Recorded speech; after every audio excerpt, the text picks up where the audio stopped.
Stand by. 10 seconds.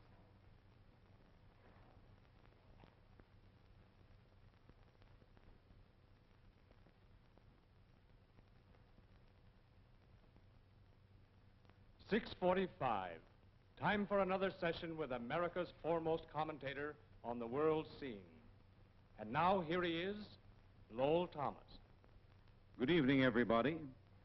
Tonight I would like to take a few minutes from the news to read you a letter. For all it tells of the personal experience of one person, it describes a very frequent experience of many, many others. It's from the wife of a veteran who was discharged from the Army just 3 months ago.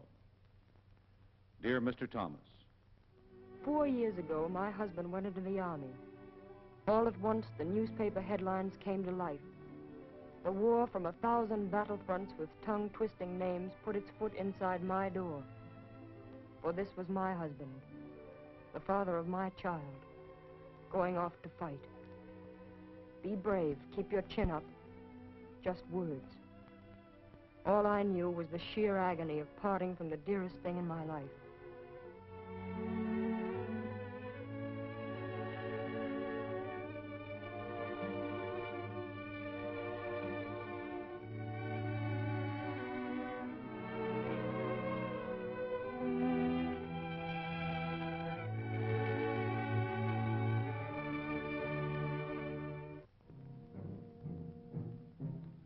he went into the infantry a foot soldier like millions of others, marching home by way of the rest of the world.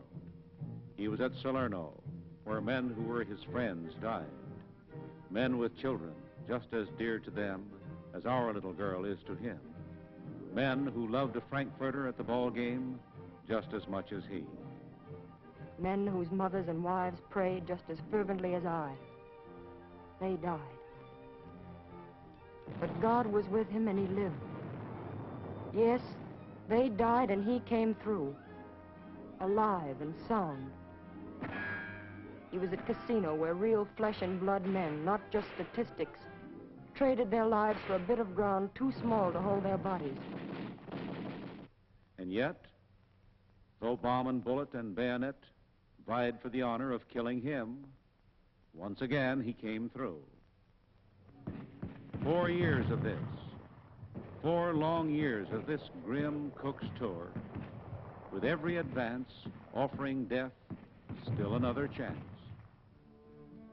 All through those long 50-hour days and 100-day months, I lived in fear of hearing the doorbell ring, reading that telegram that starts, "The War Department regrets." But no, the telegram never came. The war ended and my husband was still alive. Almost before the impact of this miracle had dawned upon me, he was home, safe in my arms. The misery and the longing and the worry and the danger were all behind him. He was home, and he was safe.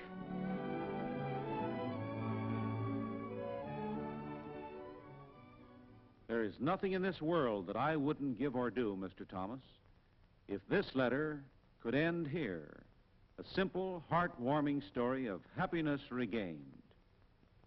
But life, unfortunately, is not always like the movies, and happy endings often turn out to be not endings at all, but beginnings, beginnings of sorrow and misery.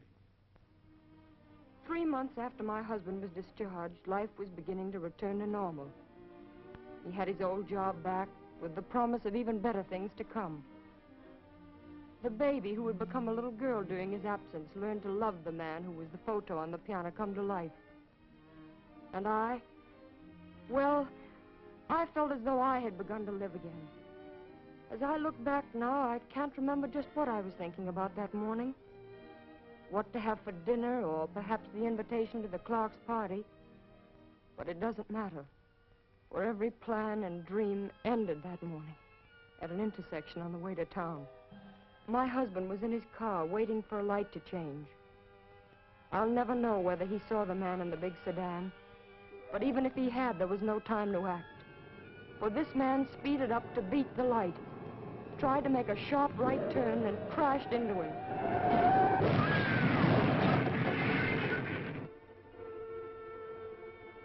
this man who killed my husband was trying to make a light. Trying to save 1 minute's worth of time. Imagine all the years of devotion and happiness together that we deserved and would have had. All sacrificed. And for what? If, during the war, he had died fighting on some foreign field, I might have found some consolation, knowing he had helped achieve something he believed in. But how can I feel, realizing that his life was traded for just 60 seconds of time? It seems incomprehensible to me that a nation like ours, which rose as one person to beat off the murderous attacks of fanatical madmen, can allow this double-headed enemy of carelessness and criminal selfishness to continue its reckless destruction of lives and homes. We can't sit idly by and say it was just an accident, for it's not that at all, Mr. Thomas. It's wanton murder. During the 4 years that America was fighting for its life, 212,000 men, an average of 53,000 a year, lost their lives. Now that the war has ended, we think that terrible waste is over. Ah, but that's an illusion. The horrible slaughter continues. This year alone, traffic accidents will kill more than 40,000 living, breathing human beings. Imagine the entire population of Joplin, Missouri, or St. Petersburg, Florida, or Joliet, Illinois, wiped off the map, and then you have some idea of what this Holocaust means. Hundreds and hundreds of thousands of other healthy men, women, and children will be maimed, crippled, have their lives ruined, because someone decided to take a chance or tried to save a minute.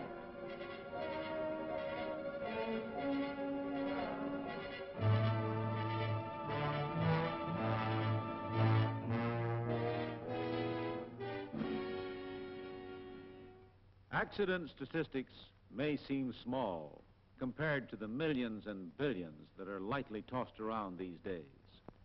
But remember, these statistics mean lives lost, people who lived and loved and whose passing has left a void in the hearts of their dear ones. That empty place at the dining room table. The empty seat in the classroom. The vacant desk in the office.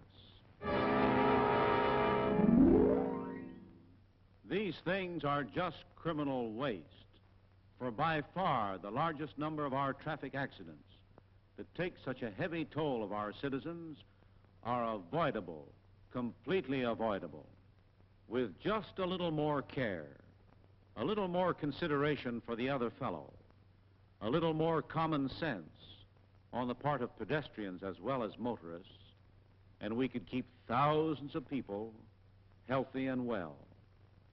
Let's fight this menace with every ounce of our strength. Let's keep our loved ones at the dining room table. Let's keep those smiling faces at their schoolroom desks. Let's allow our citizens to go on living useful, healthy lives. Unless we all do our part, 1.5 million people, 1 out of every 100 in this country, will be killed or hurt this year. Remember, accidents are not just things that happen to other people. You may be next.